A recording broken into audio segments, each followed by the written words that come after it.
This is the Invincible podcast on TV Podcast Industries, and this time we're talking about Invincible Season 3, Episode 4, You Are My Hero.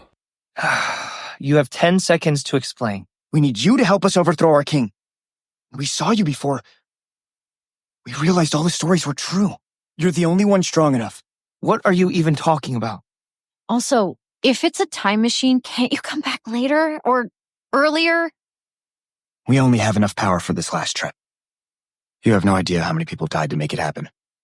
Look, I'm sorry, but I'm not going to the future with you, if that's even where you're from. You're lucky we're on a date, or I'd be taking you both to prison. Maybe you're not the hero we thought you were. Guess not. I really thought that line would work.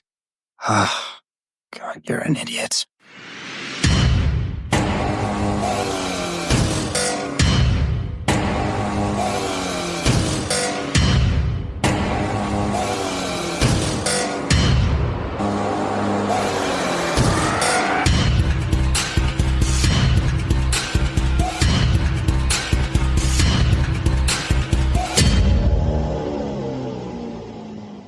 Welcome back, fellow Guardians, to the Invincible podcast on TV Podcast Industries, and this time we are talking about Invincible Season 3, Episode 4, You Are My Hero. I am one of your hosts, Chris. And I'm your other host, Derek. Welcome back. Back to weekly episodes of Invincible now. Oh, I know. It's so good. It's great, isn't it? Yeah. It's nice to wake up and go, do you know what? I have something to do today. Something to look forward to. Exactly. And they did their wonderful split episode this week. This is something they started in season 2, wasn't it? When Amber and Mark got together, and then they split the episode and do an Alan the Alien episode. So we did it again. They will not show schmut. There will not be any animated schmut on this channel. You can have as many arms ripped off. You can have as many curse words as you possibly want to. People being ripped in half, people being shot to pieces, everything. But how dare they possibly show people making love, Chris? My God. No. Be awful. Bumping the two uglies. Doing the evil. I know we did get to see Rexplode's bare arse in the first episode, but that was it. No, I know. They're just like and that's just that's just for all the Jason Mantzoukas fans. There you go. I think it's just because animators are really terrible about drawing penises. That's it. Well, to be fair, they are terrible to look at. I'm speaking for myself. Yes, exactly. Speak for yourself, Chris. Speak for yourself. We are back to talk about this episode, and I am not going to beat around the bush too much because there is a lot to talk about in episode 4. But before we get to that, we do have some feedback from the first 3 episodes. Here we have some feedback from Coffee and Vodka, who had this to say. Greetings, fellow First Flight defenders. Nice for us all to be back with the whole gang on both sides of the screen. Not a single out-and-out baddie in the episode, with everyone, including Doc Seidman, justified in their motivations. Mark's progression and snap into absolute justice over grey practicality, with darkening and toning, he's coming, was golden. Didn't seem to be the smallest waste of time or plot space. So far, so awesome. Off to episode 2.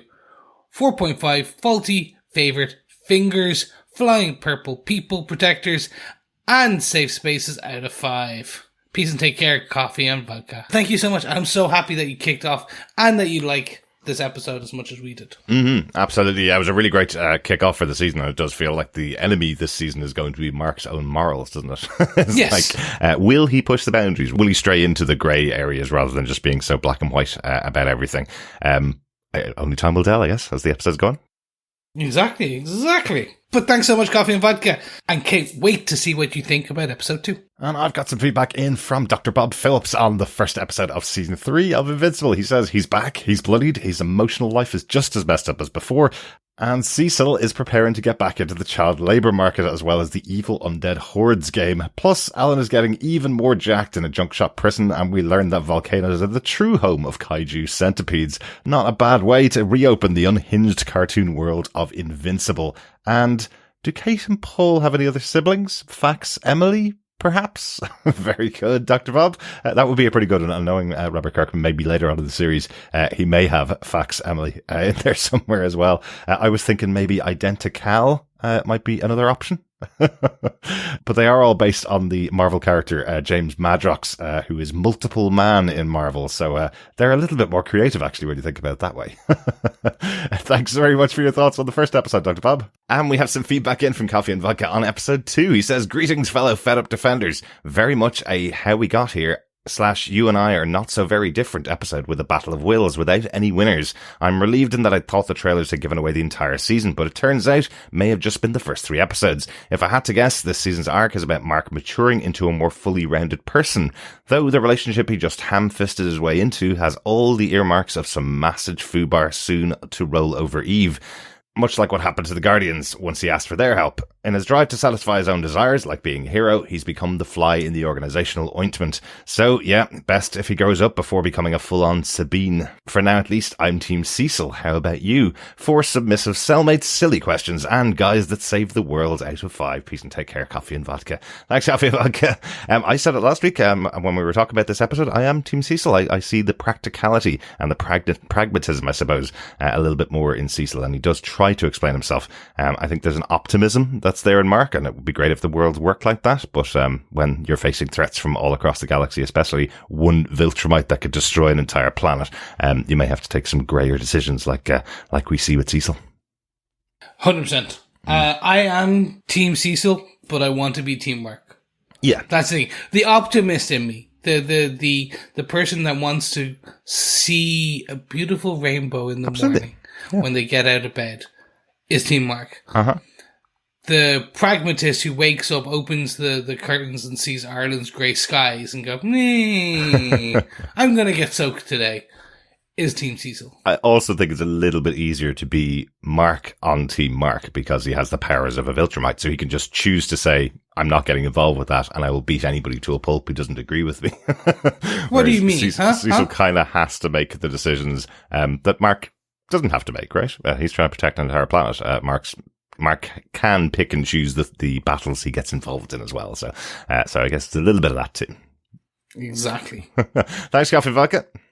Thanks so much, Coffee and Vodka. On the second episode, Dr. Bob Phillips says episode 2 takes the chance to highlight the moral ambiguity of spycraft, set us up for a Guardians of the Galaxy Globe civil war, and let us see how mother and son are both a bit rubbish on dates, plus lashings of blood, twain tearing, disemboweling, dismemberment, and the extensive cleanup that goes with Mark getting a bit annoyed. Perhaps we should club together to get a McCam app subscription. But the main question is, who is the dark-haired architecture student who sat next to Eve, and will she steal her heart instead of Invincible? Ooh, very interesting, Dr. Bob. I guess only time will tell on who the dark-haired architecture student is later on in the season. You never know. Maybe that'll be the option, but I don't think so. I think, honestly, Eve and Mark are destined for each other. One of those kind of pairings that you'll probably see together forever, or at least until one turns evil. Thanks, Dr. Bob. Over on episode 3, we also got some feedback from Coffee and Vodka. Greetings, fellow babysitting defenders. Great to see Art and the Maulers again. Mm-hmm.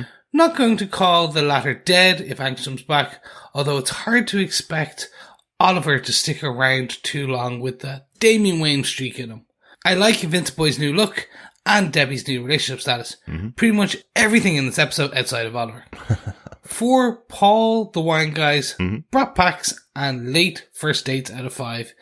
Peace and take care, Coffee and Vodka. Thanks, Coffee and Vodka. Yeah, look, most people by the end of this season are going to be on the fence about Oliver, and I think it will be that kind of like, yeah, oh, he's back. He's like a fine wine. It's kind of, he matures on you, you kind of get used to the taste, but that initial is a bit like, So you don't like wine, Chris. I love that first taste of wine. That's great.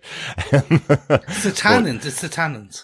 See, I do like Oliver. I like the complication that he brings to it, and it is, as we mentioned on the podcast, it's like Mark having those powers at 6 or 7 years old. He was exactly like Oliver was, but just couldn't do anything about it because he didn't have the powers. And there was one thing I noticed in the clip that I picked from the episode, in the discussion between Oliver and Debbie, where she's telling him, about other people have family members that they care about, just like you care about me. Shouldn't they deserve to live? I didn't realize his response to that was actually, the Maulers didn't have any family members. Oh, sorry. Yeah, okay. I get what you mean, Mom. So once again, he does seem like he's probably going to push this a lot further as the seasons go on.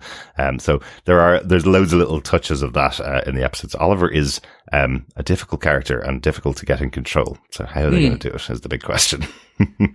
It's a good analogy with the Damian Wayne, though. So Damian Wayne is Batman's son, and he was brought up by, for the non-comic book readers, he is Batman's son, brought up by the League of Shadows. Essentially a bad kid. Like, likes to kill people, believes in killing people, thinks it's the right thing. He was Ra's al Ghul's grandson. So, like, granddad is the leader of the League of Assassins. So, kid is bad news. But became a really good Robin. Depending on the writer and the reader.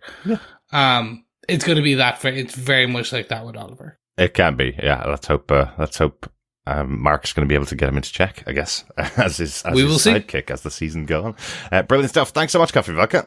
Thanks, Coffee and Vodka. Also on episode 3, Dr. Bob Phillips says, the cold open storyline wordlessly ripped a hole in my heart. Superpowered folks trying to do the best they could in the face of the grinding evil of landlords and gentrification. Follow this with untamed Viltrumite rage in the body of Kid O. And maybe we're heading where the grapes of wrath ended up, or is there a way of saving Oliver from his inherently murderous ways? And cute architecture girl returned. My theory is growing legs. Very good, Dr. Bob. You keep an eye on that for us, in case I forget to look out for it. But I do hope there are ways to stop Oliver from going all murdery. Hopefully Mark and his mom will be able to sort out something to stop him from going absolutely mental and killing everything in his path. Let's hope anyway. Thanks, Dr. Bob. And finally, on episode 3, Karen Shee says, wow, those first 7 minutes of just piano music in the opening of this episode, brilliant. And oof about Oliver. With great power comes great responsibility, but how do you expect a child to abide by that? No, I'm not just talking about a certain world leader. Cecil's line of, you can be the good guy or you can be the guy who saves the world, but you can't be both, is definitely the theme of the season, and I'm here for it. Damn, what a great start so far. Brilliant, Karen. Yeah, I think you're totally right. You can be the good guy or the guy who saves the world, but you can't be both. Yeah, that's the mantra that Cecil took from his mentor, I guess, in the GDA, and he's taking it on and passing it down the line to the people that follow him, like Mark. And as we said, yeah, probably breaking apart Mark's moral code as we go on throughout the season also seems to be the big move for Invincible himself and for Mark himself this season as it goes on as well. So really glad you're enjoying it, Karen. I'm glad everybody's enjoying these episodes. And thanks everybody for your feedback. If you want to send in feedback to us, email us to feedback@tvpodcastindustries.com or pop on over to our Facebook group at facebook.com/groups/tvpodcastindustries, where we have a spoiler post up for each of the episodes for the season of Invincible. Pop in your thoughts there and we'll read them out on the next podcast. Let's jump into the episode details and the full discussion of episode 4 of season 3 of Invincible. You were my hero. Derek, do you want to kick us off with the episode details? Absolutely. Of course, the show is based on the comic series written by Robert Kirkman and illustrated by Cory Walker and Ryan Ottley. The show is developed by Robert Kirkman and produced by Robert Kirkman, David Alpert, Catherine Boinder, Simon Rasiopa, Margaret M. Dean, Seth Rogen, and Evan Goldberg. This episode was written by Tania Lotia. She is a producer on Invincible and also wrote on The Witcher. She wrote season 3, episode 4. So we have discussed Tania Lotia before. Great stuff. Yeah. So a Witcher writer over here on Invincible as well. It's kind of cool. Yeah. The episode was directed by Ian Abando. This is the 3rd episode he's directed of Invincible after season 2, episode 2. My favourite named episode of all time for Invincible. In about 6 hours, I'll lose my virginity to a fish. And season 2, episode 7, I'm not going anywhere as well. So it was penultimate episode of last season. So he's done some great episodes. Mm-hmm. No, definitely. And Chris, do you want to tell us what they gave us with your synopsis for season 3, episode 4, You Were My Hero? Sure. When Mark finds yet another drone spying on his family, he breaks into the Pentagon to confront Cecil. But the GDA aren't spying on Mark, at least not with that technology. Mark leaves without committing treason and makes it just in time for his date with Eve. But they are interrupted by time-traveling brothers Fightmaster and Dropkick. They need Invincible's help in the far future to overthrow the dictatorship of the King of Earth. Mark fights his way to the king and learns it's actually the Immortal who has been doing everything to get his attention. In his time, Invincible left the Immortal in charge of Earth, but it's been thousands of years and every single person Immortal has ever known is dead. He persuades Mark to finally put him out of his misery. With his obligation fulfilled, Mark is brought back to his own time. While Mark and Eve consummate their relationship, we travel across the galaxy to the Vulture prison, where Alan the alien and Omni-Man are being held. Omni-Man continues to refuse to join Alan's cause, but when his executioners arrive, Nolan is taken away. But Alan has a plan. He frees all the prisoners to cover his escape attempt, including the brutal Battle Beast. As the Vulture executioners get their hands on Alan, Omni-Man finally stands up. As the Vulture executioners get their hands on Alan, Omni-Man finally stands up, and with their combined strength, they destroy the Vulture. Omni-Man reveals they are now both free. No reinforcements are coming, as there are less than 50 Vulture left in the whole galaxy. Ooh, big, massive reveal there. I loved that reveal. I remember reading that and going, "Oh my god!" You really, if you think wait, Nolan is number 51. Mark is 51.5 because he's a half breed. Yep. And it also gets it's so interesting to think about. Well, what does this mean? Yeah. Is it actually still an invasion coming? But then you also can see what one man or one Omni-Man can do to a planet. Yeah. So you're like, no, it's still a bad thing. Yeah. It's still a bad thing, but I kind of love the idea. At least they're not facing off against an entire planet of Viltrumites. They seem to be spread very thin, I guess, is what's happened here. And that's probably why Nolan was left on Earth as long as he was.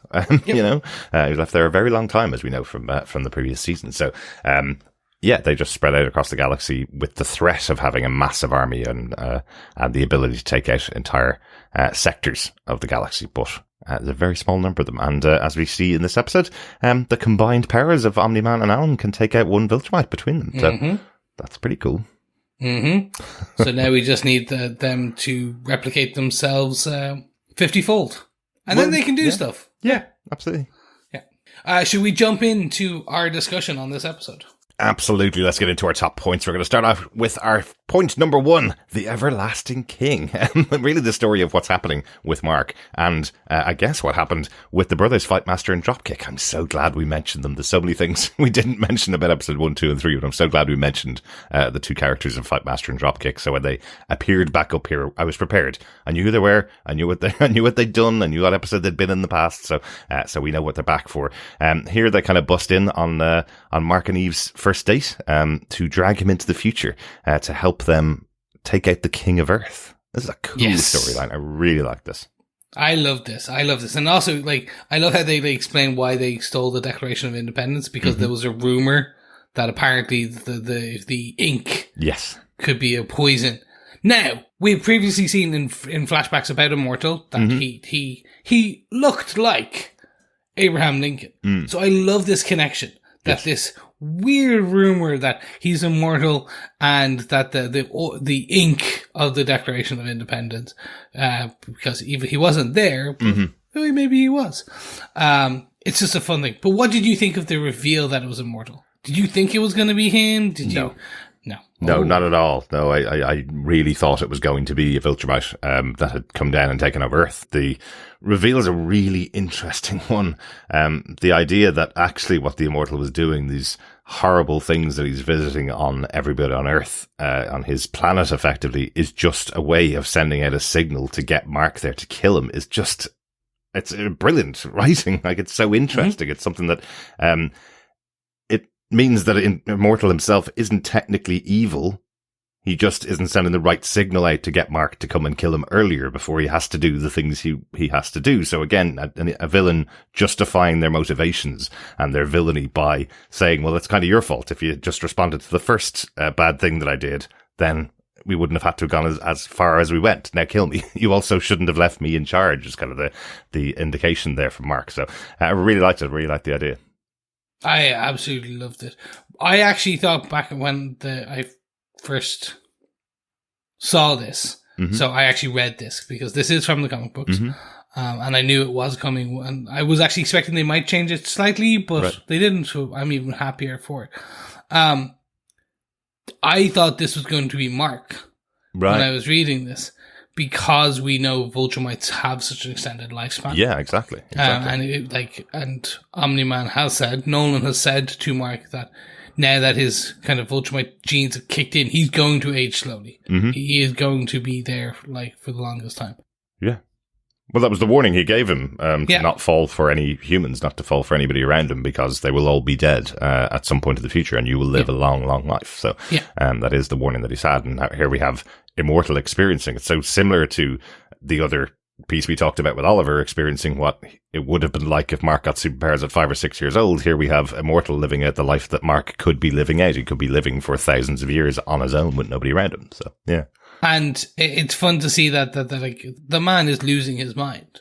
He is going crazy. Mm-hmm. But his way to get the attention of Mark in his time was to go, like, he was like, I just need you to stop me. I'm doing these crazy things. Just stop me. Kill me. To get rid, like, I can't control myself. I wasn't the right pick. And it's so interesting to see, again, we're getting Mark having to kill. Yep. But for a justified reason. He doesn't want to. He keeps pushing back. And that fight scene, I know we talked about in one of the last episodes how the fight scene seems, some of the fight scenes just slightly off. Just slightly. One of them, yeah. Yeah. This one doesn't. No, this it's really one, good. you can actually hear the crack from the sound effects of the actual like punches. And I was like, okay, you made up for it. You're cool. You invested some of the money here. I get it. Exactly. I really enjoyed this reveal. Yeah. What did you take away from some of the pieces that Immortal said to Mark? Did you take any hints or any thoughts or? Yeah, the idea that Mark left Earth undefended and left Immortal behind to take care of it and watch over it because he's the best man for the job, the best man he's ever known. I thought that was really interesting. Firstly, because Mark and Immortal have always had a challenging time against each other. So at some point in the future, they'll be best friends, best friends enough that Mark will leave him behind to mind Earth while he's gone. But also, why did Mark leave Earth? That's the other big question. Why would he leave the planet that he's protecting and the planet with his family on it? That's also really interesting. The questions from Mark of, asking him who's Duplicate, because the last time he'd met Immortal, they had just gotten engaged. So he thought Duplicate must be someone massively important to him. And here he is thousands of years later and he can't even remember Duplicate's name. Who was that? Because he's married so many times and they've all died. He's completely alone. So, that's the kind of stuff that I thought was really interesting in their conversations. And again, it is the fulfilling of that prophecy almost from Nolan that was given to Mark, that this is how you're going to live out your life if you stay connected to these people on this limited lifespan planet. They will all die. Yeah, and so we joked about the two twins and kind of hope they're important because they're gonna. Most of what Ryan Ottley and the rest of them all do when they write this comic book or wrote this comic book and are now adapting it to TV, none of it's for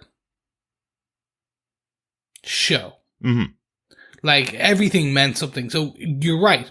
Like this is a direct reference back to that Omni-Man conversation. Yeah. Because it goes so far. Like, there are threads that, and we're like self-referential kind of comments from the first 20 issues of the comic. Right. That in the 135th comic you're like, oh my God, you're just doing a callback to that? Yeah.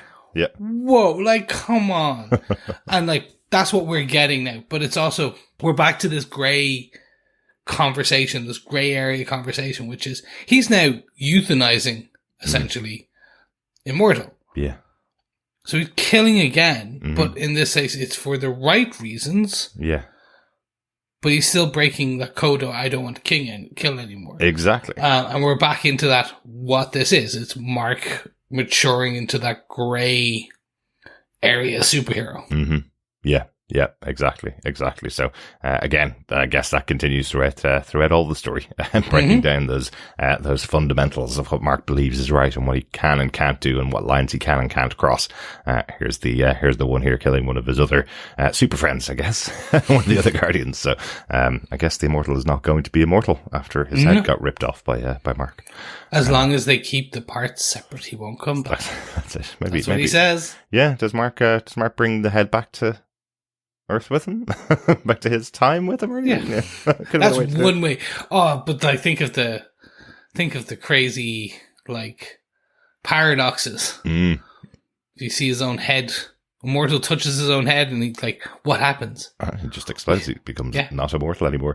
I also thought it was really interesting that we had Mark pushing away Fightmaster and Dropkick, saying, no, I'm not going to go with you. And then they still take him anyway, even though they don't have any power to bring him back. So like they are so desperate that they have to show him how bad it is in their time. So you wonder, have there been other times in the past that someone has tried to go back there to take Mark from a different time or a different place to go to this, to go there, and he's refused them. But here they just take him, you know? Yeah. So. And this is why timey-wimey stuff hurts my head. Yes. Yes, absolutely. Absolutely. That's why I usually enjoy just the basic time machine stories. Right. So you're like your standard ones, because when you start getting into these, but do you think they tried before? But what does this mean? Is this the prime timeline now? Are they getting into variants? Are we getting into MCU level here? The timeline is branching. We need to prune them. Like, what happened to that Mark who left his clothes? He took his clothes back, but what about that other Mark who's going forward? Are they the same? See, so many questions. All the same. It hurts all the my same, head. Chris. You see, as a lifelong Doctor Who fan over 50 years, almost 50 years, not over 50 years, almost 50 years, I'm pretty good with time travel stuff. It's my favorite stuff. So I really like it in here as well. Really cool first point though, the Everlasting King. Let's go down to our second point. Point number 2, everlasting love. Love is in the air. Yeah, we really got to talk about it. You know, Mark and Eve finally going out on their first date. I really like this. Again, the development of this relationship between the two of them, we knew it was coming, but I like that we have a pause where the two of them get some time together, get some time to kind of chat out what their relationship is like. You know, the reason why Amber broke up with Mark was because she can't possibly take the situation where she doesn't know where he is. He could be dead. He could be out fighting on another planet, another galaxy for months at a time. But Eve's experienced a lot of that, so she knows what it is for Mark. She understands that he may not be able to make it 2 dates exactly on time. You know, that's something they just have to put up with, which is pretty cool. I also like after he returns from his battle in the future, killing the Immortal, they agree to kick each other's arses if either of them try to take over the Earth, which I like. I wonder, again, because it's the show that it is that foreshadowing? Will it be Mark versus Eve when Eve goes evil or Mark goes evil in the future? You never know. I do, but I can't say anything. I love this.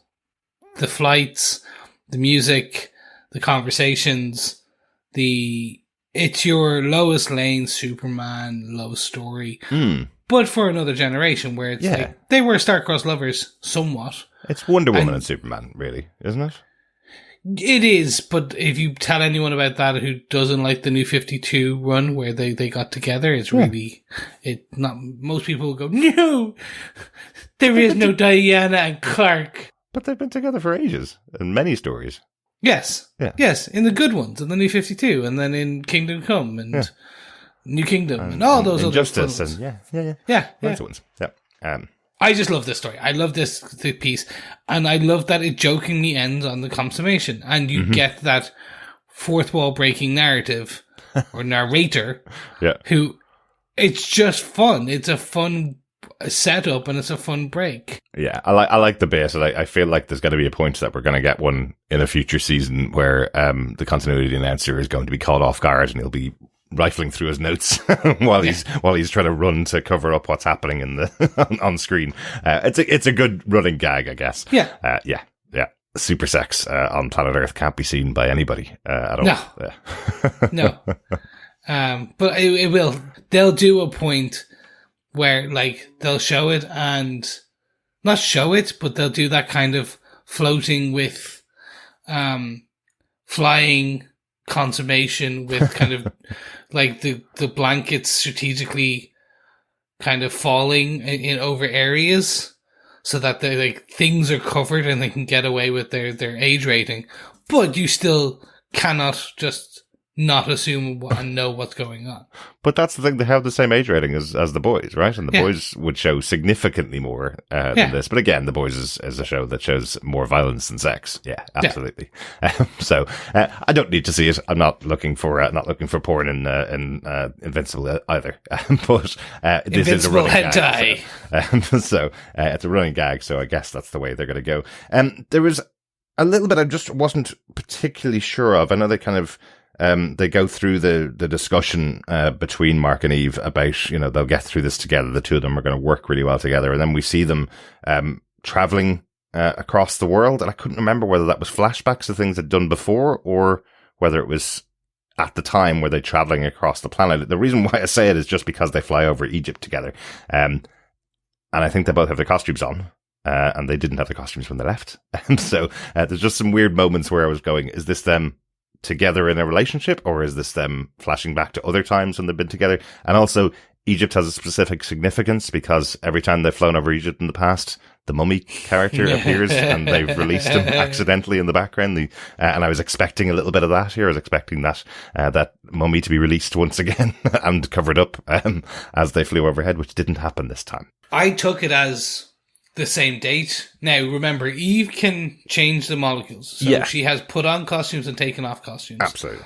So that's why I just went, they went on a date. They're doing some high flying acrobatic as you would kind of flirting. So I just took it as all in one kind of long date. But they're just crossing that kind of sun line.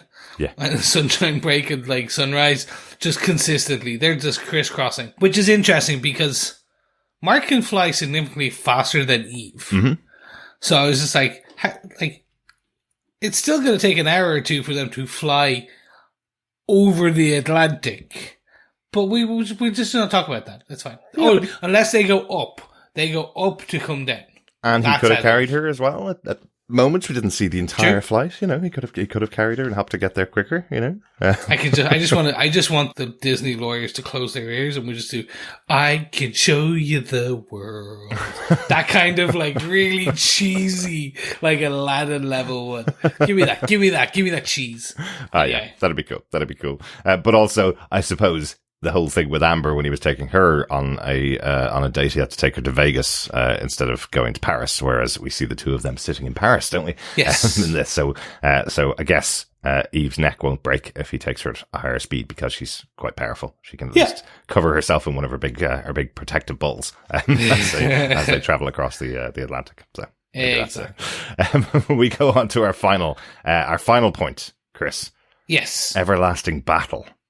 Is what I've called this one. I like that. Yeah, only because I needed something with everlasting. But it's the everlasting battle. The battle between Alan and Nolan seems to be going on for eternity.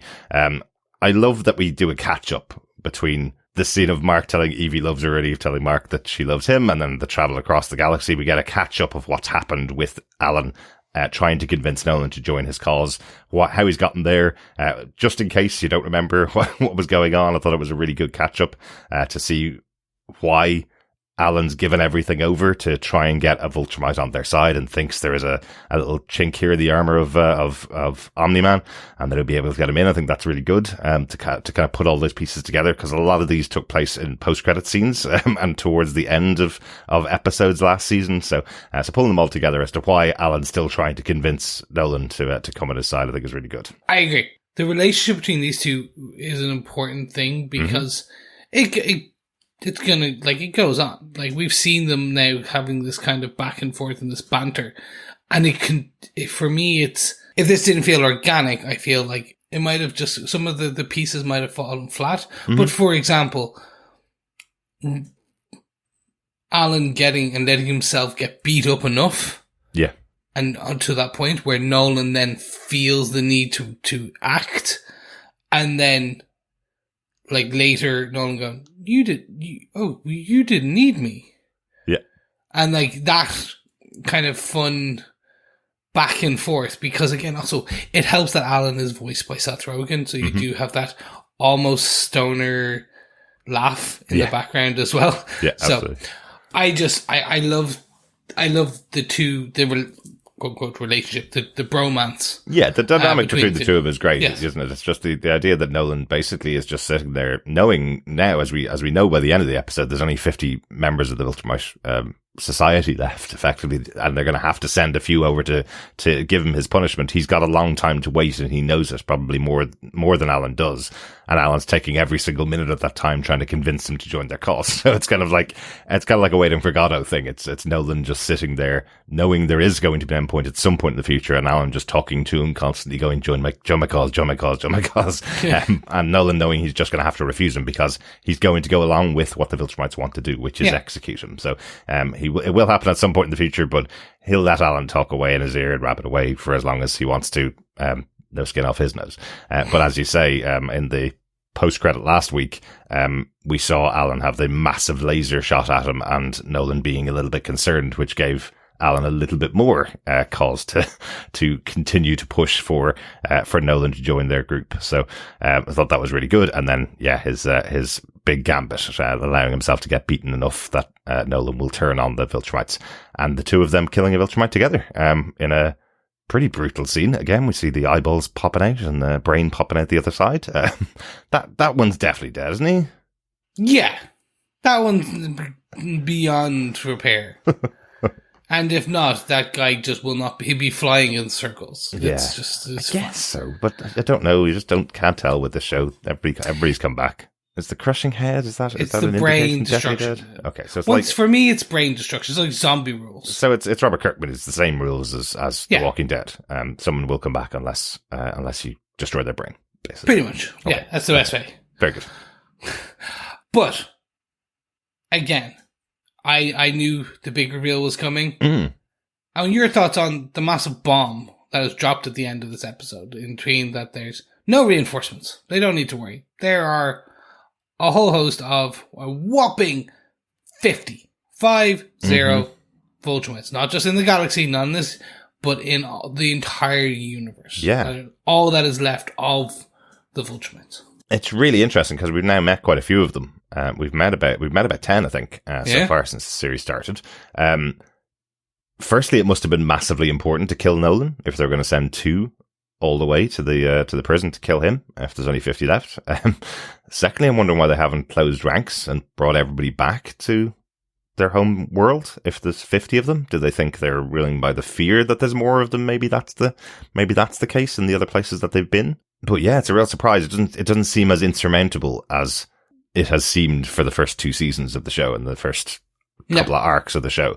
Having 50 of them, even though they can each kill an entire planet if you have the right strategy. And I think there was the whole thing about the weapons that could kill Viltrumites, that whole storyline that hasn't been picked up yet, that Nolan had written into his travel books and into his books on Earth for Mark. That hasn't been explored yet, but if they have those weapons and they have the right strategy, 50 of them doesn't seem unkillable. So it's a really interesting twist, I suppose, because I did feel we were going to have wave after wave of Viltrumites, so it's insurmountable, right?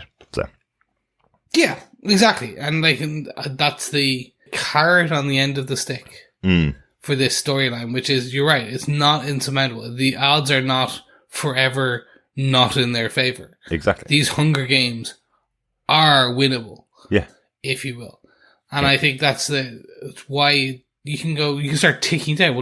Well, hold on, was that Viltrumite one of the 50? So then there's 49. Mm-hmm. And we've seen other ones be pretty badly hurt. Absolutely. So it is doable. Yeah. I remember the first time I was like, oh my God, what does it mean 50? Mm-hmm. Give me more.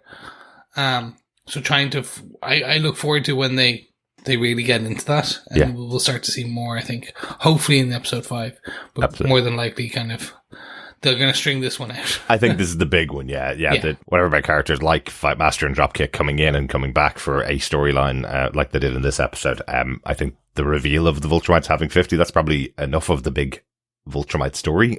Even for this season, we may not see anything massively play out for the rest of the season with the Viltrumites, probably the last couple of episodes maybe. But it's not going to end. It's not going to all end with the Viltrumites at the end of this season. I can't imagine that season 3 will finish off that storyline. I think that's going to continue on for a little while longer. So, but it's a massive reveal. Very interesting. Yeah. The other thing that was a bit of a reveal in the episode is when Alan's letting out all the prisoners on the space station, on the prison, he lets out Battle Beast, who we saw back in season 1, this massively brutal character who almost killed Mark back in season 1.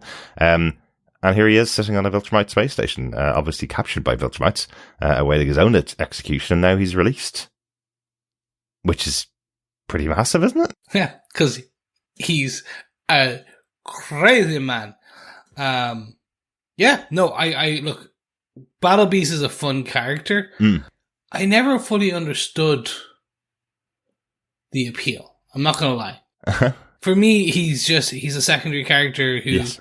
He's a white kitty cat that likes to get covered in blood. Well, he's the Goliath. He's the Titan. He's the barbarian style. He's that D&D character that just put me in the fight. Yeah. I must kill it. To me, he kind of strikes me as the Klingon from Star Trek. He's the character that's going all out for the battle and the glory of the fight.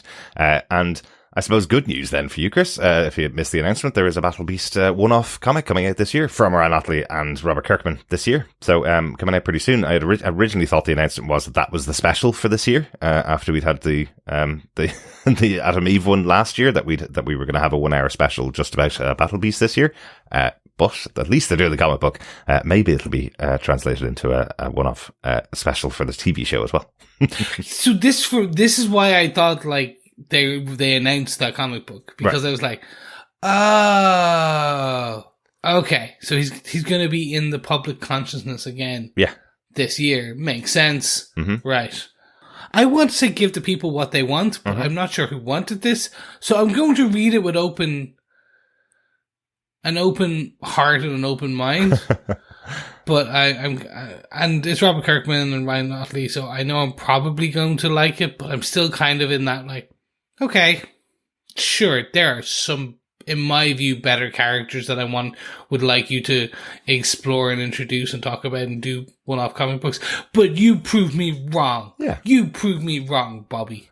Well, I think what I have learned about the Invincible fandom after covering the show now for 3 seasons, the fandom of the comic books, if a character appears on a page, they have a fan. Like, there's a fan of that character if they've appeared in one panel of one page of the Invincible comic books. Partly, I guess, because the comic book series has finished, and when that happens, people fall in love with them and read them over and over and over again and pick out individual character traits, and partly because of the writing that you talk about, Chris, where something happens in issue 2 and then is picked up again in issue 120, and then you go back and read issue 2 again. So suddenly that becomes your favorite character from one interaction that they have later on in the book, and you go back and read what's in the background and what's going on. So I suspect Battle Beast is one of those characters that was picked up later or had a really good issue where it was a big battle, or like we saw in season 1 where his big fight against Mark proves that Viltrumites aren't completely invulnerable or invincible.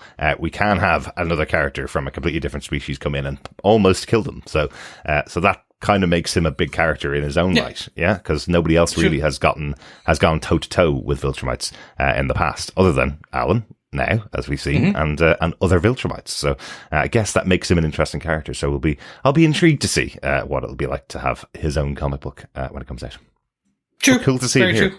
And just literally just going through everything and everyone, and then through the side of the ship to get out of the prison. And it was like, do you think he can breathe in outer space? Well, we're going to find out. Exactly. Exactly. Great stuff. Any notes for this episode? I just want to mention the opening of the episode. We see Mark once again seeing those spy drones outside of his house, grabs it out of the sky and then brings it in to Robot and Rudy to try and investigate it, to see what the spy drone is and see if they can determine what it is. And they're kind of saying, well, there's no way to find out exactly who's behind it. And once again, Mark just assumes it's the GDA. So goes straight back to Cecil again, telling him, I told you to keep out of my life, told you to keep out of my family's life. He's killing once again all of the Reanimen all around him as he goes through and fights his way in there. They try to push him back, saying it's a felony to break in to the facility, but nothing's working. Mark will, do everything within his power to stop them from breaking the deal, I guess, that he has, that they need to keep away from his family. I thought that was really interesting. And then they kind of reveal at the end of it that Cecil has no idea who it is that's monitoring him. but they are still monitoring, and I hope Mark will never find out about that. I thought that was really good. A bit of a surprise, but I guess he's always going to be monitoring him. He's always going to be watching over him, because this is the asset that is Invincible, right? Yeah. No, it is. And I love that. Look, that was my fun part. It was just the way he says it, and you're like, that means they're still doing it. Yes. Oh my God. Exactly. God help them. If people find out. Yeah. I enjoyed that. My only note is that I wish this was a video, like full video podcast, between us, because literally every time we've mentioned the word Invincible, in my head, you don't even hear the word, you just flash cut to the title card. That is now so ingrained in my psyche, and that it's just such a way, because every now and again they do it, and I'm like, oh my God, it'd be best time to just do that in the show now as well.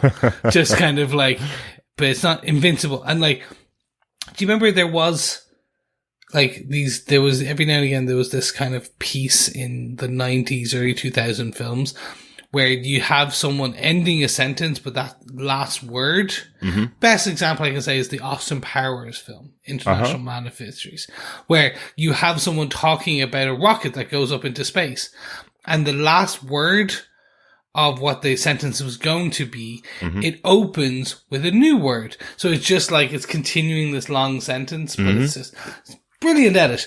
I would love if they did that, which is like, it'd be like me saying, I really hope you don't think I'm invincible, and then literally that word is Invincible. What did I tell you about, like, getting up on the chair? Like, it's that kind of smash cut, and I just think it'd be fun. They've done a few of those little ones, but I love how they played with it. There was a great one last season where there was a guy on his morning run who gets interrupted on the morning run, and he goes, oh, this morning run makes me feel, and then on screen comes up Invincible, and it cuts back to him, and he goes, absolutely awful.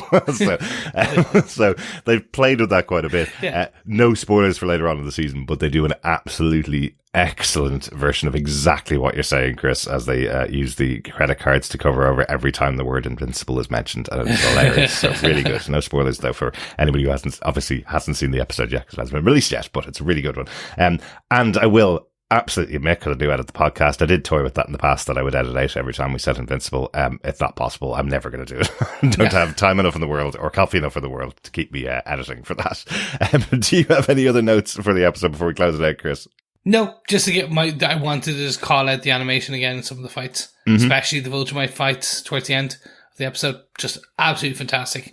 They really this is where they pumped in, I feel they pumped in some of the animation budget, because they really made, and I think whatever they did, I want to call out that sound department, because again, on the crushing and the cracking of bone, and then the crushing of concrete in the, like say, the Immortal fight, it was crunchy. Does that make sense as a sound? Absolutely. It just really was just very visceral, and you could hear the as it was kind of smashed in.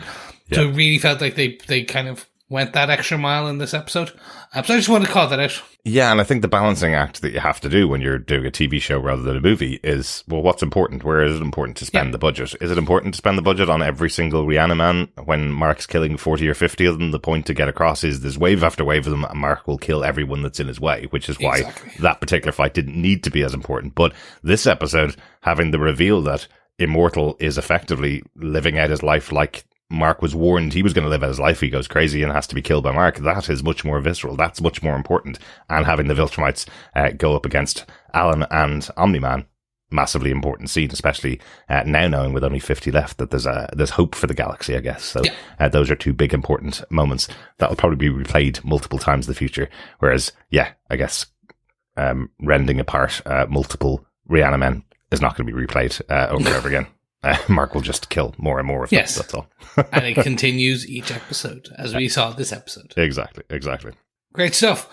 Derek, to wrap this all up, give me your final thoughts on Invincible Season 3, Episode 4, You Were My Hero.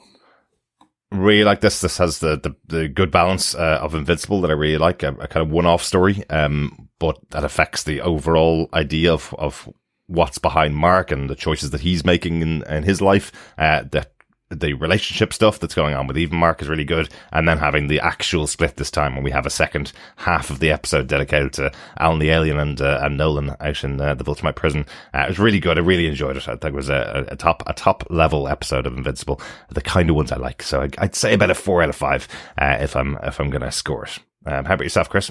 Again, absolutely love it. For all those reasons you've kind of put out, but also for me is just seeing a lot of this every now and again will come down to nostalgia, which is terrible, but it's a hell of a joke. It's seeing something that I animated in my imagination for the first time reading this comic book. And then kind of just re-seeing it come to life. But beyond that, being and seeing your reaction to some of these big reveals, like now having a moment to relive that moment where I read this, I was very solo reading it. I had a few friends to talk about it, not to this level where now we have this audience. Multiple people can tell us what they thought of. Oh my God, Immortal. Like, imagine like living for hundreds of thousands of years or thousands of years and like going mad and becoming the mad king of Earth. Like having this conversation is back and forth is fantastic.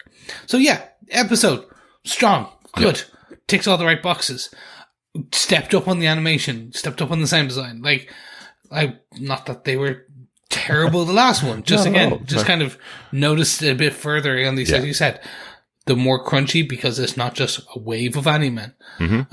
So really enjoyed this and looking forward to episode 5. Excellent stuff. Thanks so much for joining us for this episode. We will be back next week, of course, with Invincible Season 3, Episode 5. This was supposed to be easy, the name of that episode, coming out next week. Myself and John will also be going to the cinema because we're going to be going to see the next Marvel movie, Captain America, Brave New World. We know Chris is away, so unfortunately he's not going to be able to get to the cinema and join us for the podcast on that one. But we'll find out his thoughts as well, I'm sure. You're as excited about it as we are, though, aren't you, Chris? Oh, I am. Oh. It'll be so good to see an actual Marvel movie again, wouldn't it? Yeah. Like, the last Marvel movie was The Marvels, which we had such good fun at when we went to the cinema and saw it. It was a really good movie. And then for the last year, we've had this crap Craven and Venom and Madam Web. Oh, just absolute trash. Okay, now they're coming out and streaming at home. I've actually been able to see all of them. And, apart from the ones that I've fallen asleep at, which is 2 of those 3, they've just Yes, audience, terrible. guess which ones. Yeah, guess which ones. Yeah, they're just bad. So I'm really looking forward to seeing a great Marvel movie from the MCU featuring major characters that we absolutely love and have enjoyed over the past 20 movies or so. I think we've had Sam Wilson for about 20 movies. Or at least that time period. Yeah, it's about that time. Over a decade. Yeah, been around since Winter Soldier, so he's been around for a very long time. So now he's finally getting his moment in the sun as Captain America in Brave New World. Looking forward to it. Should be good. Yes, 100%. This is going to be really interesting from a plot point perspective. Like, this film is introducing so many new elements. Red Hulk, Vibranium, Giancarlo Esposito. Yes. Just him. Like, he's just interesting. Yeah. And the leader is back. So it's going to be fun.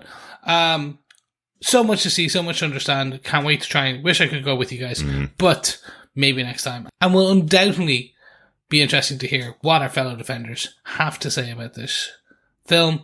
So make sure if you've seen it, get your feedback into feedback@tvpodcastindustries.com. And if you want to support our movie going, but more importantly, our TV discussion, you can head on over to patreon.com/tvpodcastindustries and you can support us for any ongoing monthly amount, or you can head on over to buymeacoffee.com/tvpi and buy Derek coffee as he toils away the wee hours editing what I have to say, which is a fair few amounts of edits. Trying to find every Invincible said in the podcast and editing it out. I'm not doing that. It's not happening. Thanks so much for joining us. We'll talk to you again next week for episode 5. Yes. Thank you, fellow defenders. Keep watching, keep listening, and keep being invincible. Bye.